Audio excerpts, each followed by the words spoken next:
Okay.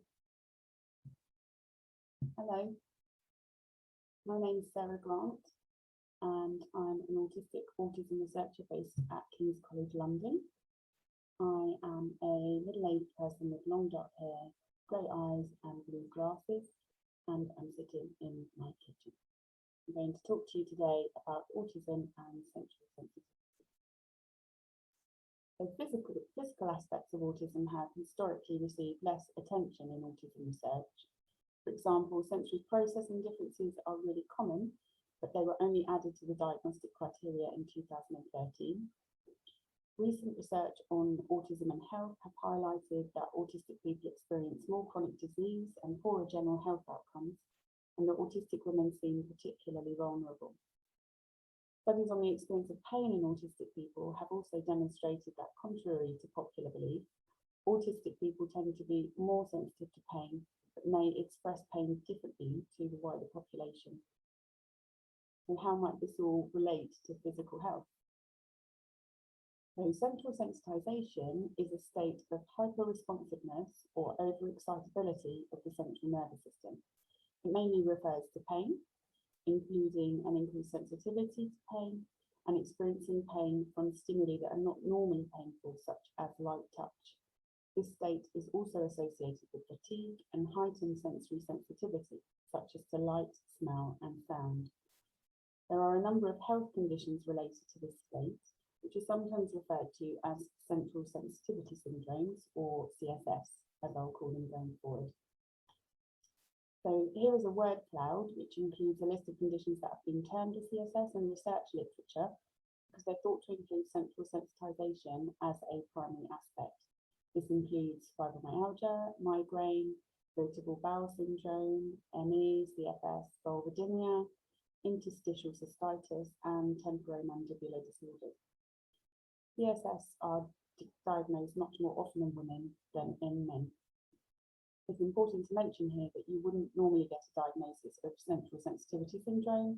It would be one of the diagnoses listed in this word cloud. CSS is an umbrella term to describe the conditions as a group. They can be difficult to diagnose and symptoms frequently overlap. So as I mentioned before, central sensitization isn't just related to pain, but also to a heightened sensory experience in all modalities. That means that people experiencing chronic pain that originates in the central nervous system also might develop increased sensitivity to smell, sound, light, etc. Obviously, that's going to sound familiar because heightened sensory sensitivity is an autistic thing, and most of us experience some form of sensory difference, not just in taste, sound, smell, but also in interoception and proprioception. So far, despite there being plenty of research showing that chronic pain can lead to sensory sensitivity, there is very little looking at whether it could work the other way round, i.e., can sensory sensitivity lead to chronic pain? On top of that, a lot of the research around central sensitization has shown that this state is linked to chronic stress, anxiety, and trauma, all of which are unfortunately too common in the autistic population. So what we wanted to find out in this study is whether CSS symptoms and diagnoses were common in autistic people. So to do this, we use data from the Netherlands Autism Register, which is a longitudinal research database which asks different questions to their participants every year. In this study, we had 982 autistic adults, 409 men, 563 women, and 9 people who reported their sex as other. We included measures of central sensitization, autistic traits, sensory sensitivity, physical health, mental health, and subjective well-being. So let's now look at a widely used measure of CSS symptoms called the Central Sensitization Inventory, or CSI. This further demonstrates the overlap between CSS symptoms and the autistic experience. So I've included a few example items here so you can see what I mean. The CSI was developed as a screening tool to establish whether someone might have a CSS. It has 25 questions. People indicate how often they experience that symptom.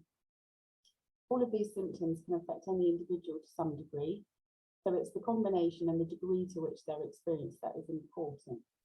A score of 40 or more on the CSI is thought to indicate a likely CSS. So let's move on to the results in our study. We measured CSS symptoms with the CSI.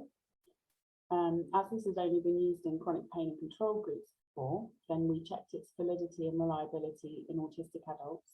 And we did this using factor analysis in Convex Alpha, which showed that we could rely on the full CSI score as a unidimensional measure in this study. So 60% of the adults in this sample scored at or above the clinical cutoff of 40 on the CSI, with a mean score of 43.7. So we knew that within this sample, there were some participants that had indicated a CSS diagnosis. So we had a look at just those autistic adults who did not have a diagnosed CSS. The mean score in that group was still 40.6, i.e. still above the clinical cutoff. In the CSS group, it was 55.3. For comparison, when the CSI was developed, the mean score in that control group was 21.55. So autistic adults had high scores on the CSI, which indicated they had lots of CSS symptoms. We then looked at whether men and women scored differently on this measure. And as expected, women scored significantly higher on the CSI than men. In fact, they had a bigger effect on every measure. So women had more anxiety and depression, greater sensory sensitivity, poorer physical health, and lower subjective well-being. So on to diagnoses of sensory sensitivity syndromes. In this sample, we found that women had more diagnoses than men. There were no males with a diagnosis of TMJD. So these results were therefore consistent with previous research showing that CSS are more common in women. You'll notice that 21% of our participants had a diagnosis of at least one CSS, whereas 60% of our sample scored at or above the clinical cutoff on the CSI. Moving on to the relationships between all of the variables, here are the correlations, and the significant relationships are starred. You can see that they're all significant. We tried to look a bit more into how these might fit together, and a regression analysis indicated that the relationship between autistic traits and CSI score might be mediated. So we looked at this using path analysis. This is a statistical method that examines structural relationships. In our models, we included CSS symptoms as an outcome. As these tend to develop later in life than autistic traits, we found that the relationship between autistic traits and CSS symptoms was fully mediated by sensory sensitivity and anxiety, i.e. these elements of the autistic experience, rather than traits traditionally related to autism measured through the AQ, explain the association. I should also mention that sex was significantly related to every one of the measures shown here. Path analysis and data that has been collected at just one time point can never tell us enough about how relationships work over time. So this diagram is just theoretical. Longitudinal research is needed. So the results of this study show that there could be an association between autism and sensory sensitization. And I've mentioned some reasons why this might be already. So firstly, sensory sensitivity is a symptom common to both autism and sensory sensitization. And it's possible that sensory sensitivity might increase the chances of developing central sensitization, just as this works the other way around. In this study, we looked at 5 sensory modalities, but we didn't explore other senses which are likely to play a role, such as interoception. There are also high levels of stress, anxiety, and trauma in the autistic population, all of which are linked with the development of CSS and related conditions in the research literature. A relationship might also be explained by common comorbid conditions, such as joint hypermobility and Ehlers-Danlos syndromes, which we know are related to chronic pain and CSS. And there's been a lot of research going on around autism and EDS recently. Other possible elements include immune differences, inflammation, and autonomic function.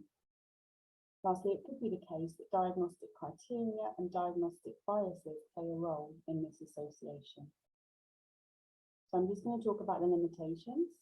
So firstly, no control group or CSS only group. We just looked at autistic adults for this study.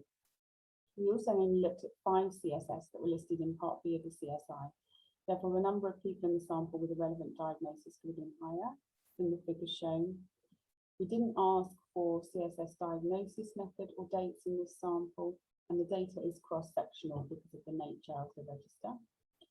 We would have liked to do more analyses looking at different aspects of gender rather than just whether people reported their sex to be male or female.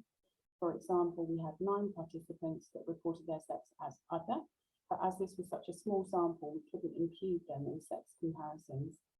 Future research would need to investigate how these issues are affected by assigned sex at birth, gender expression, and hormones. There's also the wording of the CSI to consider.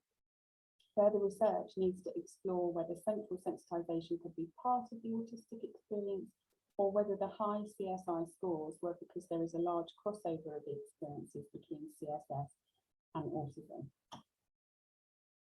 What we know from this study is that somatosensory symptoms traditionally related to central sensitization seem to be common in the autistic population, and that these are related to poorer health and well-being.